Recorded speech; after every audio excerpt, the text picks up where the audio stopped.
Chapter 37. The Good Deed. The road snaked like a coiled serpent through the mountains, worn and cracked from decades of heat and neglect.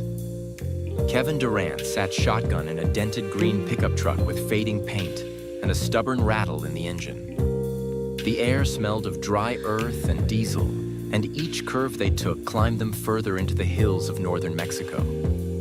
Her name was Isabella, or at least that's what she said when she rolled up beside him just outside Tecate, lips glossed and black hair tucked beneath a faded baseball cap. "You headed south?" she'd asked in near-perfect English. "I got a few hours before I turn off. Hop in if you want." He should have said no, but the day was blistering, and his legs were worn raw from walking. The duffel bag with all his money, $300,000 in worn bills, was getting heavier by the hour. He was bone-tired and sunburned, and so he nodded and climbed in. Now he watched her from the corner of his eye, pretending to admire the hills beyond the window. She was beautiful, no question. Skin like honey, lashes long, mouth a perfect bow. But it was the quiet that unsettled him.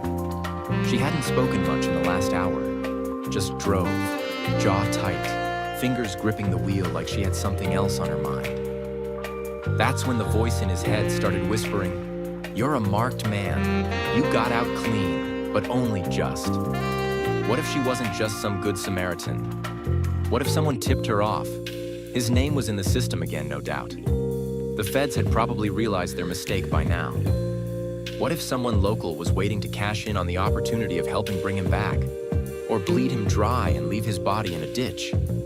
As they passed through a small, crumbling town, he made his move. Slow, careful. He shifted in his seat like he was adjusting his legs and slipped his hand down into the duffel beneath his feet. His fingers closed around cold steel.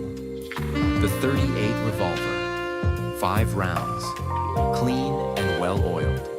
He positioned it low between his seat and the door panel, where he could grab it without thinking. She pulled off the road suddenly, tires crunching on gravel, and his pulse kicked up. Ahead was a worn sign he couldn't read, its paint chipped away by time. A narrow dirt road stretched into a broken town of maybe 5 buildings, sun-bleached and ghost-like. "Why are we stopping?" he asked, voice calm but alert. She didn't answer right away, just reached up and tugged the cap off her head, shaking her hair free. "There's a mechanic here. Truck's been acting funny and I'd rather not get stranded in the hills," she said, then glanced at him, her eyes unreadable.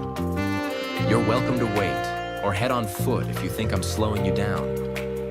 It sounded reasonable, looked reasonable, but something in her tone put his instincts on edge. He glanced around. No people, no dogs barking, no music, just the wind stirring dust and the faint clink of a wind chime hanging from a busted awning. "I'll wait," he said, tight smile, eyes never leaving hers.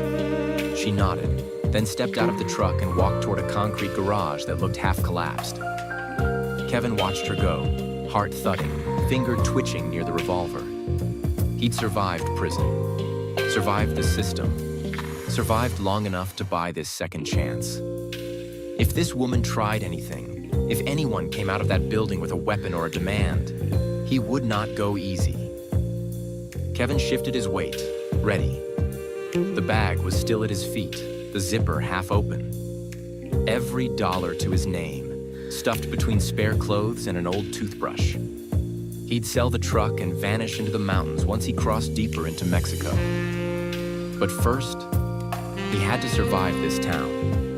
Minutes passed. Still, no one came out. Still, no sound but the wind. He licked his lips and took a long breath, watching Isabella disappear into the darkness of the garage.